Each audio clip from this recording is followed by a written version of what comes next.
Hello Guardians, it is Ebontis here. We've got a new week in Destiny. Crimson Days is here, so I'm going to talk about that for a little bit, and then I just want to give you all a couple of tips still when it comes to the Empyrean Foundation as you guys are working on if you're trying to maximize that Fractaline.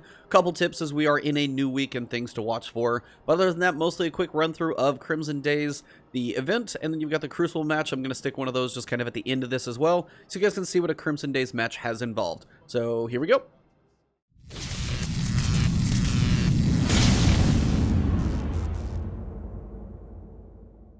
So, Fire of the Crimson Days is the emblem.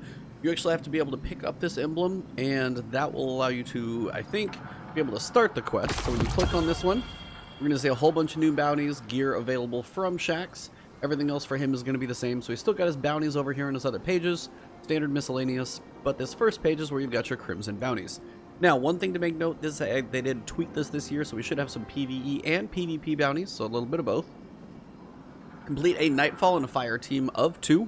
It's going to get you 75 hearts. All of these bounties are going to be double EXP, so definitely take advantage of that if you're still trying to level up your season pass or anything of that nature. Definitely a good way to do it. Also some bright dust involved, something we never get enough of, it seems, anymore. Complete Crimson Days bounties, and you have 7 that you've totally got to do. So the daily bounties are going to be as follows. So today we've got complete matches in Crimson Days. Loot a Lost Sector and a Fire team of 2.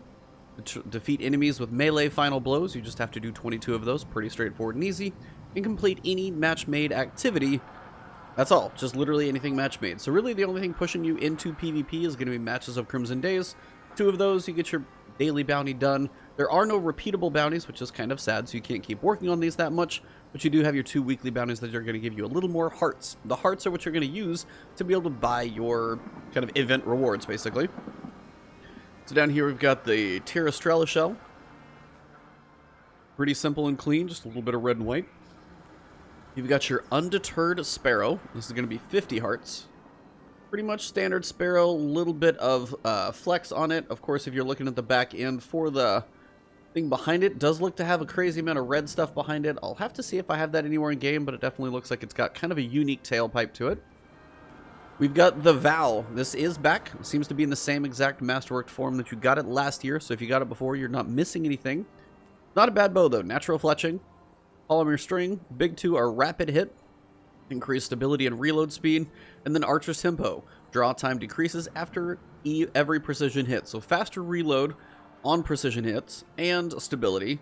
And then you've got this as well. So honestly, you're just going to be drawn pretty quick most of the time. It's speedy and a draw time masterwork, so this thing is just going to be fast as can be. It's going to be a solar bow as well. Not a bad bow, honestly. Decent perks to go with it, and it is already masterworked, so you can take advantage of that as well. You're not waiting to level it up or anything, so that is done for you for free. Does look to be at max level, so 960 taking care of that for you as well. Got a couple other things. We've got the Diesel Punk Wardcliff Coil Ornament. Nothing too crazy, just definitely gives it that steampunk, diesel punk, whatever you want to call it look. It's got the chains, definitely more bolt and rest on it, so a little more tarnished look for the Wardcliff coil. You have your 2 sparrows that are going to be linking together, your SVC12 and IVC12. I'm sure there's a reason those 2 have those names. When 2 become 1, so this looks like it's going to be the right side of the sparrow, so you've got the emblem out here, the half the heart in the middle. And then the IVC10 is going to be the other side of it, and this is going to be the left side, half the heart in the middle, and you could drive and actually put those together and make that big old heart between the 2 of them. So to get all of this stuff, so obviously the ornament is going to be kind of expensive, but you've got the 2 sparrows at 50 each. You've got the exotic sparrow, the separate one, at 50. And again, these 2 right here, 75 and 75. So the weekly bounties are going to give you 150. That's going to get you all 3 sparrows, if you just want to spend them that way. And then you've got your daily bounties that you can do as well, 15, 15, 15. The daily bounties are probably going to take some work if you want this Diesel Punk one amongst everything else. And then you've got the Flaunting Dance. This one is for 150. So that is exactly what that is. I'm sure that's from something, but if you guys know exactly what music video or dance that's from, oh, I think I've seen that before. There we go. All right, but that's pretty much it. So Crimson Days is pretty simple. You've got your PvE and PvP options this time, and you're also going to be able to get some of those Confectionery hearts, I believe, when you go to your director. And if you participate in the Crimson Doubles playlist, which should be right here in the middle, That one is likely probably going to give you some of those hearts at the end, so if you're looking for some of those, it won't be just bounties. Finishing these Crimson Days matches should be working towards getting you some hearts as well. I'll play a match and confirm, but I'm pretty sure that's how that's going to work. Just a quick tip here, when you come up to the Tower Obelisk, it is going to ask you if you want to pick up your generated Polarized Fractaline. A couple things, this does drop in segments of 9999, so if you have multiple of tens of thousands of these to pick up, make sure you've got the space either on your character's inventory or in the Postmaster to make sure you can get a hold of these things. But remember, what you generate during the week can actually increase this one, so if I hit escape and I go increase this resonance power, I'm actually going to be able to pick up more. So if I wait all the way till Monday to pick this stuff up and then work on turning it in Monday, I'm going to have whatever I work on throughout the week to actually increase my resonance power before I pick that up. So again, if you're trying to get even higher, don't pick that generated Fractaline up until about Sunday, Monday, when you think you've got the time to go turn it all in. And then at that point, you can make the most of the previous days during the week to even boost that resonance power any higher. Any other videos or questions about resonance power and this light infused Fractaline, all that stuff, I've got a couple of the videos out there. Go check those out. I'll link those at the end as well if you want them. But other than that, let's finish this thing up. So at this point, I'm pretty much just going to let this Crucible match play out. If you have issues logging into Destiny right now, I got about a match and a half in, and then I got booted, basically a weasel error, checked Twitter, and Bungie Help had actually brought down the servers. This was, for me, probably 12:30 Central Time, so somewhere about an hour and a half after reset. And this is similar to last Tuesday when there was a hot fix and then things were down for most of the day, so not entirely sure the time frame right now, as I'm just kind of uploading this video about Crimson Days. Nothing too much major going on, at least with it for the time being, but there may be a delay in actually getting to jump in and play the playlist. So for those of you guys hoping to jump in today, you may be a little delayed. Check out Bungie's Bungie Help. That account on Twitter is going to keep us updated as to what is going on. But I want to thank all of you, especially lately. We just passed 46,000 subscribers and still climbing. You guys are amazing. Very, very close to 50K, which would be a huge milestone for me, kind of mind-blowing that I might actually be getting there sometime in the near future. So thank you all for the support. That is amazing. You guys can always find me on Twitch, on Twitter. If you guys do want to support me directly, Patreon is actually one of the best ways to do that. You can find all those links down below if you're looking for those.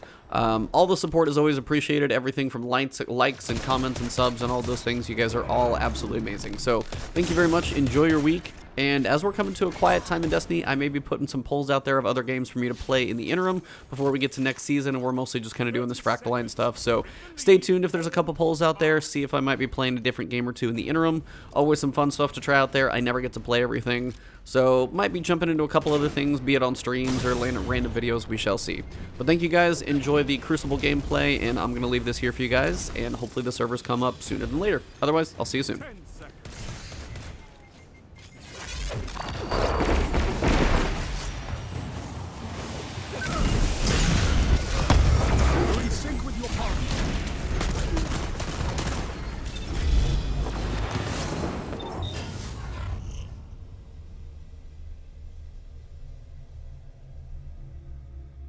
Round 2.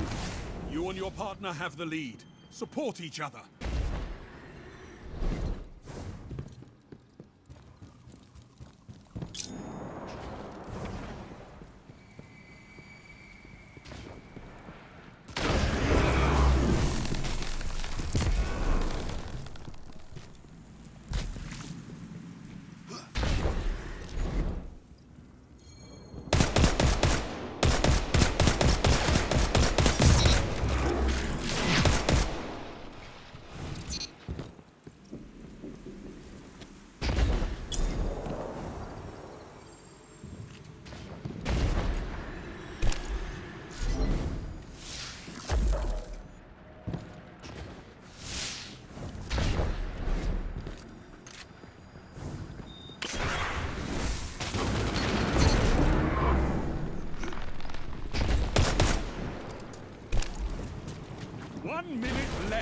You're leading this round.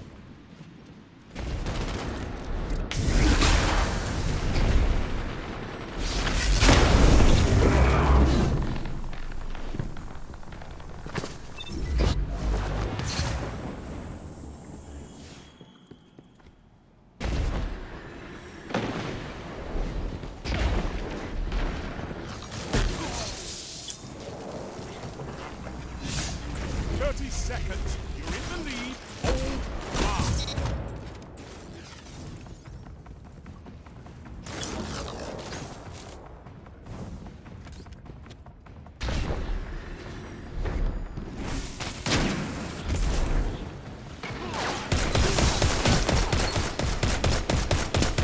Bye.